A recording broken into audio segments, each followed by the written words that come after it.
Hello everyone, आप सभी का मुझे अरुण शर्मा के साथ रेडियो मंत्रा बाय केवीएन चैनल पर बहुत बहुत स्वागत है। और आज ये वीडियो मैं काफ़ी दिनों के बाद बना रहा हूँ क्योंकि कहीं ना कहीं मैं भी बिज़ी हूँ और एक नई जगह है। पर टेलीग्राम के माध्यम से बहुत सारे बच्चों के मैसेजेस मिलते रहते हैं, जो भी उनके डाउट हैं। और अभी तक क्योंकि बहुत सारे जो एस्पिरेंट्स हैं उन्होंने ज्वाइन भी कर लिया है, केवीएंस हो गए हैं अभी आप सभी। तो आज इस वीडियो को लास्ट तक ज़रूर देखें, और जिन लोगों ने लाइक शेयर एंड सब्सक्राइब भी नहीं किया है वो इस वीडियो को लाइक शेयर एंड सब्सक्राइब भी ज़रूर करें और लास्ट तक बने रहें।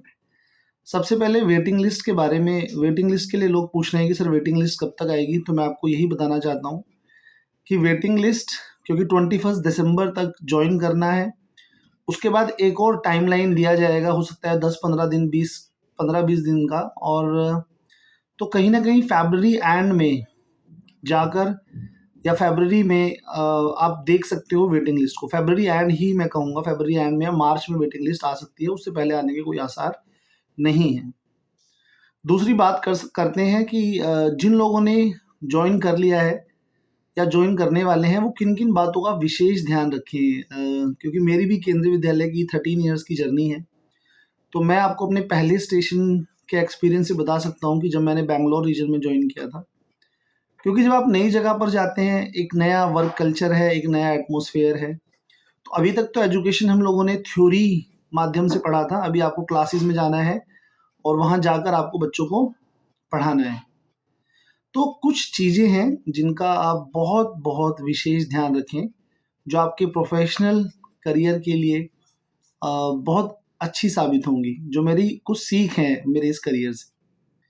सबसे पहली चीज़ है कि केवी में टाइमलाइन का बहुत विशेष ध्यान रखा जाता है।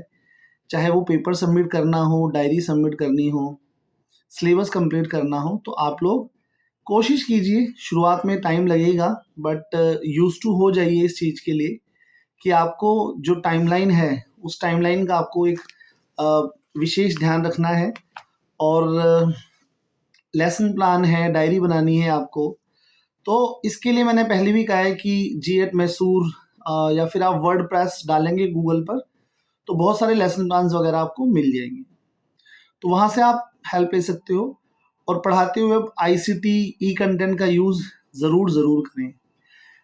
और मैं एक विशेष बात आपको बताना चाहूँगा कि जनरली जैसे आप लोग नए हैं, बच्चों से मिले हैं, तो डेफिनेटली आपको बच्चों से मिलकर और बच्चों को आपसे मिलकर विशेष आनंद की प्राप्ति की हुई होगी, क्योंकि जो न्यू टीचर्स होते हैं वो उनको ज़्यादा पसंद कर रहे होते हैं बच्चे। तो बच्चे इतने कोमल हैं, इतने सीधे बच्चे होते हैं, आपको बिल्कुल भी कॉर्पोरल पनिशमेंट या फिर पिटाई नहीं करनी है। टीचिंग लर्निंग प्रोसेस में इस चीज़ का सहारा नहीं लेना है। राइट टू एजुकेशन में भी और केवीएस की बहुत स्ट्रिक्ट गाइडलाइंस हैं इन चीज़ों को लेकर। तो मैं आपको यही कहूँगा कि कॉर्पोरल पनिशमेंट का बिल्कुल भी, कभी भी, बल्कि अपने करियर में आप यूज़ ना करें। और इन चीज़ों का ध्यान दें। जनरली जो सीनियर टीचर्स होते हैं उन्हें लगता है कि डिसिप्लिन का इशू है या फिर अभी क्लास मैनेज नहीं हो रही है, तो स्टार्टिंग में you take your own time. वो क्लास मैनेज एक दिन में नहीं होती, उसको मैनेज होने में कई बार महीने, साल भी लग जाते हैं। तो आपको पैनिक नहीं करना है। डेफिनेटली आपको एक एडवांटेज मिलना चाहिए बीइंग अ न्यू कमर, और जितने भी सीनियर्स हैं उन्हें वहाँ पर सपोर्ट करना चाहिए। तो अगर कोई डिसिप्लिन संबंधित इशू है, बच्चे शांत नहीं बैठते हैं, सुनते नहीं हैं, या फिर डायलॉग जब आप डिस्कशन कर रहे हैं तो उस डायलॉग का हिस्सा नहीं बन पा रहे हैं, तो आप क्लास में पूरा राउंड लीजिए। कोशिश कीजिए हर बच्चे से आई कांटेक्ट कीजिए और पढ़ाना जब भी शुरू कीजिए जब बच्चे लर्निंग के लिए तैयार हों, क्योंकि वो इंस्ट्रक्शंस जो हैं, pre instructions before this process as a facilitator is very important. तो आप इन छोटी छोटी बातों का ध्यान रखेंगे तो आप एक बहुत ही अच्छे और इफ़ेक्टिव जो टीचर हैं वो बनेंगे। और क्योंकि प्राइमरी में डेफिनेटली आपके पास बहुत सारे पीरियड्स होते हैं, आर्ट के पीरियड होंगे, आपको मिले होंगे, कंप्यूटर का पीरियड मिला होगा, म्यूजिक का पीरियड मिला होगा, लाइफ स्किल्स का पीरियड मिला होगा आपको। तो उन बच्चों से आप बात ज़रूर कीजिए, डू टॉक टू देम। जितना ज़्यादा आप उन बच्चों से बात करेंगे उतने ज़्यादा आप उनको समझ पाएंगे और वो आपको समझ पाएंगे, और फिर बहुत अच्छा लगेगा आपको कि जो क्लास है वो बहुत स्मूथ रहेगी और टीचिंग लर्निंग प्रोसेस भी आपका अच्छा रहेगा। स्पेशली अगर अभी आप लोगों ने ज्वाइन किया है तो आप पुराना रिकॉर्ड देख सकते हैं, क्लास में कोई ओरल टेस्ट ले सकते हैं, रिटन टेस्ट ले सकते हैं, और क्लास में जो स्लो लर्नर्स हैं आप उनको आइडेंटिफाई कर सकते हैं, क्योंकि केवीएस का विशेष फोकस रहता है स्लो ब्लूमर्स, स्लो लर्नर्स, अभी तो हम स्लो ब्लूमर्स ही बोलते हैं, तो स्लो ब्लूमर्स पर आप कैसे काम करेंगे, उनको मोटिवेट भी करना है उन बच्चों को, इन चीज़ों पर आप विशेष ध्यान रखिए। और स्पेशली जो आपका एक कोऑर्डिनेशन होना चाहिए पेरेंट्स के साथ, वो रिलेशन बहुत ही कॉर्डियल और एक अच्छा रिलेशन होना चाहिए। Do listen to them.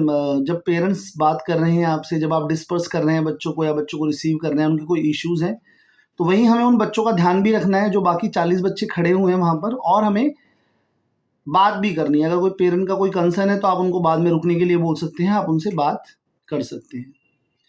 तो इन चीज़ों का विशेष ध्यान रखेंगे तो आप अपने वर्क स्टेशन पे, जो भी स्टेशन जिस भी केवी में आप हैं, you will be very effective and you will be able to do that justice with those students. क्योंकि आप सभी नए हैं तो एनर्जी भरपूर है, और मुझे पता है, मैंने देखा है कि बहुत ज़्यादा टैलेंट आप सभी के अंदर है। इसके बाद एक बहुत इंपॉर्टेंट चीज़ है, जब हम कहते हैं इंट्रापर्सनल या इंटरपर्सनल रिलेशन की, तो जब हम स्टाफ में जाते हैं तो स्टाफ में आपको कुछ चीज़ों का विशेष ध्यान रखना है। अगर आपको कोई भी प्रॉब्लम आ रही है तो अपने प्राइमरी के जो टीचर्स हैं, सीनियर टीचर्स हैं, एचएम या हेड मास्टर हैं, हेड मिस्ट्रेस हैं, आप उनसे बात कीजिए, डू टॉक टू देम। और आप उनसे जब बात कर रहे हैं तो आप एक प्रोफेशनल लैंग्वेज ही यूज़ कीजिए, don't be very casual at time.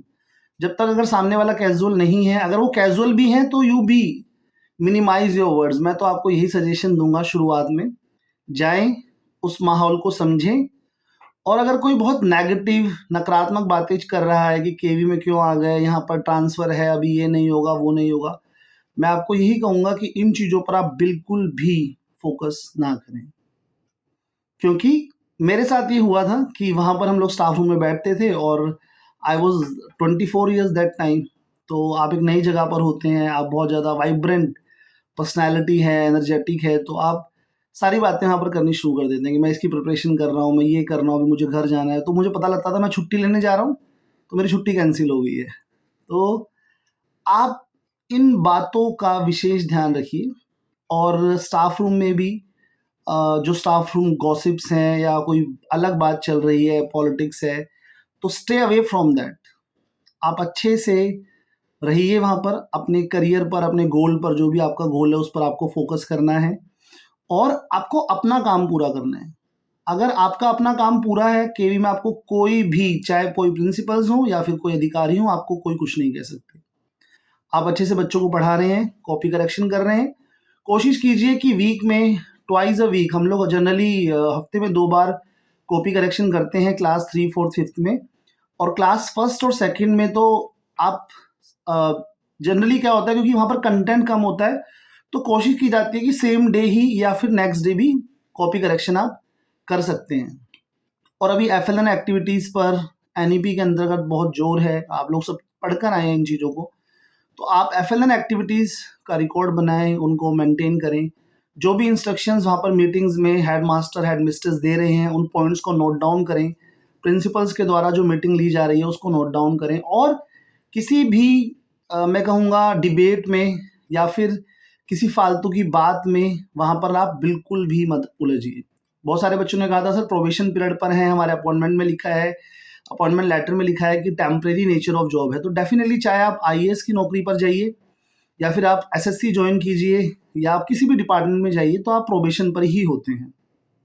Probation का मतलब ये है कि जो आपका डीओ है, जो आपका डीडीओ है, जो ऑफिसर है, जो केवी में हमारे प्रिंसिपल हैं, तो वो आपको एक पर्यवेक्षण करेंगे आपका, वो देखेंगे कि आप अपना काम ठीक से कर रहे हैं या नहीं कर रहे हैं। तो 2 बार रिपोर्ट दी जाती है, 11 मंथ की रिपोर्ट और 22 मंथ्स की रिपोर्ट।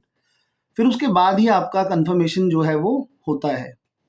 तो इन चीज़ों का आपको बहुत विशेष ध्यान रखना है। जो काम आपको दिया जा रहा है उस काम को आप अच्छे से कीजिए। और अगर आपका कोई इशू है, कोई मैटर है, तो डेफिनेटली आप जो हायर अथॉरिटीज़ हैं, प्रिंसिपल हैं, एचएम हैं, आप उनसे भी बात कर सकते हैं। तो इन बातों का विशेष ध्यान रखेंगे तो डेफिनेटली जो आपकी केवीएस की जर्नी है वो बहुत ही अच्छी रहने वाली है, और आपको बहुत कुछ सीखने को भी मिलने वाला है। अगर आपको कहीं भेजा जाता है, कहीं ट्रेनिंग के लिए या फिर एस्कॉर्ट ड्यूटी पर भेजा जाता है, तो बहुत ही अच्छा लर्निंग एक्सपीरियंस होता है। और पर बच्चों की सेफ्टी सिक्योरिटी का ध्यान ज़रूर रखें, क्योंकि प्राइमरी में बच्चों की सेफ्टी सिक्योरिटी का बहुत इम्पोर्टेंट एक ध्यान हम लोग रखते हैं। लंच बच्चों के साथ आप कीजिए, बच्चों में अच्छी ईटिंग हैबिट्स आप डेवलप कीजिए। तो ये सब पार्ट है हमारे करिकुलम का। और आप, आई होप कि you are enjoying this KVS journey. अब आपने ज्वाइन कर लिया है, और कमेंट सेक्शन में आप लोग ज़रूर जो भी इश्यूज आप फेस कर रहे हैं उसे आप मेंशन करें, और मेरे चैनल को लाइक, शेयर और सब्सक्राइब ज़रूर करें। और मुझ अरुण शर्मा के साथ बने रहिए आप सभी। Thank you everyone.